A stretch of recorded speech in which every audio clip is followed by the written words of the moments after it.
Two little girls who raise hard questions about crime, mental illness, and women in prison. Lindsay sang in the choir at church, a college graduate who worked at a dentist's office while living at home with her parents. She helped nurse her mother through a brain tumor. An ideal daughter in a very Christian family. On visiting day, her younger sister, Lacey. Then Mom and Dad come. Mom is a travel agent. He's the manager of an automotive dealership. And every Sunday, this has become their church. Father in heaven, we're thankful for this day. You know, as a parent, you can imagine a lot of things that might happen to your child that you don't want to happen. Daddy loves you. But you don't ever think about this. This, the life that began one day at home when Lindsay's mother walked toward her laundry basket. She did the unthinkable. Lindsay loved. Local coverage descended on the story of the newborn twins found there, no longer alive. The parents didn't even know their daughter was pregnant. This is a police tape of Lindsay Lowe. My family's very conservative Christian people, and I just didn't want to disappoint anybody. I was just trying to stay quiet. She says to keep them quiet, she put her hands over the babies' mouths. Lindsay's parents and lawyers say it's clear she had a psychotic break. She wasn't hiding the crime. She left the babies at home. It's dissociative symptoms, confusion, delirium, and stupor.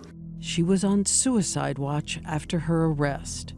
Then, after the verdict, We, the jury, find the defendant guilty of first-degree felony murder. she turns toward her stricken family and mouths, "I'm okay." The 26-year-old woman will not even be able to see a parole officer until she is 85. Today at the Tennessee prison, she's on medication, joining the 63% of inmates here who line up for pills as many as 3 times a day. That's 3 hours. It's hell. That's what happens when mental health breaks down.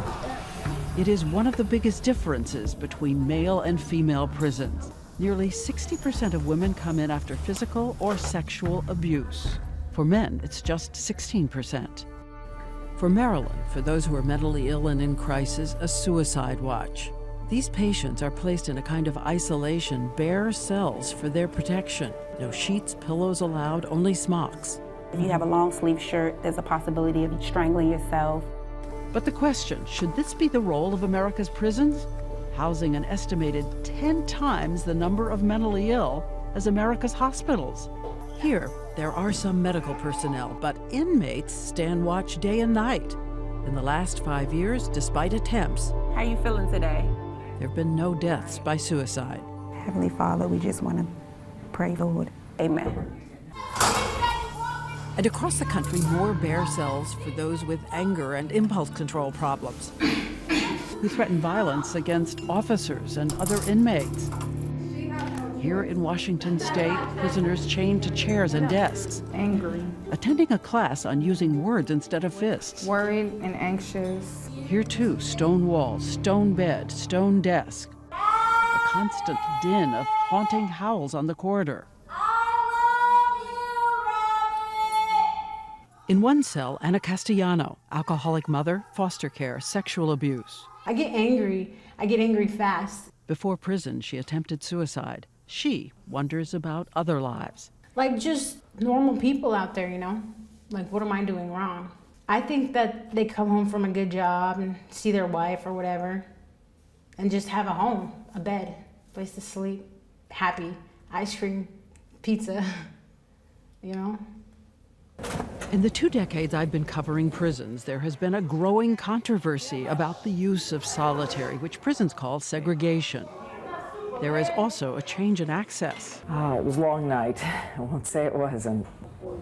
Someone's praying down the hall. Today, more secrecy, concern about security. You can't go inside. But in the windows, I can see the faces of women trying to hold on to something on the outside. 2 teachers come with lessons in grammar, math. Okay, I'm back. All right, today's lesson has to do with the commas. He even leaves a homework assignment. And you can try and have that done tomorrow. Okay? All right, bye. Can you read about rectangles right there?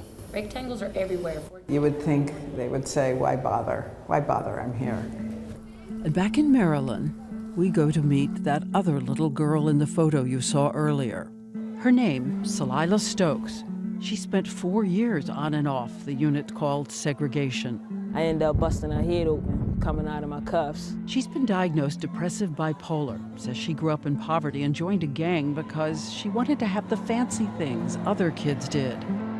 She was convicted of 3 attempted murders, and in a moment of rage aimed a gun at a girl who survived. How close were you? A couple feet. When you pulled the trigger, what were you thinking? I wasn't thinking. Did you think you'd killed her? I don't know. I don't know. Have you ever had an out-of-body experience where you see yourself, but you're not actually there? You don't hear anything, you don't smell anything. It's just like tunnel vision. That's how it was. At the end of her sentence, Salila Stokes will be 69 years old. But there's something else you should know about the little girl in that picture. She was so bright, she was singled out for scholarship money and said to a reporter she was excited at a better chance of college. What would you have been? What would you have studied? Oh, man, anesthesiology. Why that? I just think I like meticulous things. So that would be something that would challenge my mind. She's on medicine and therapy now, a room full of books. And I'm going to prove myself, prove that I can be, that I've changed. And when she offers up her dream of freedom, it was not what we expected. The sweetest thing of freedom is to actually be able to be yourself. That's the sweetest thing of freedom. See, freedom is up here. To be in control of yourself. Exactly. In Invisible Man by Ralph Ellison, he says, I am only but myself. And when we reached out to the woman Salila Stokes attempted to kill with that gun, she told us she believes in forgiveness. And Warden Margaret Chippendale in Maryland says she thinks only a handful of prisoners are beyond change.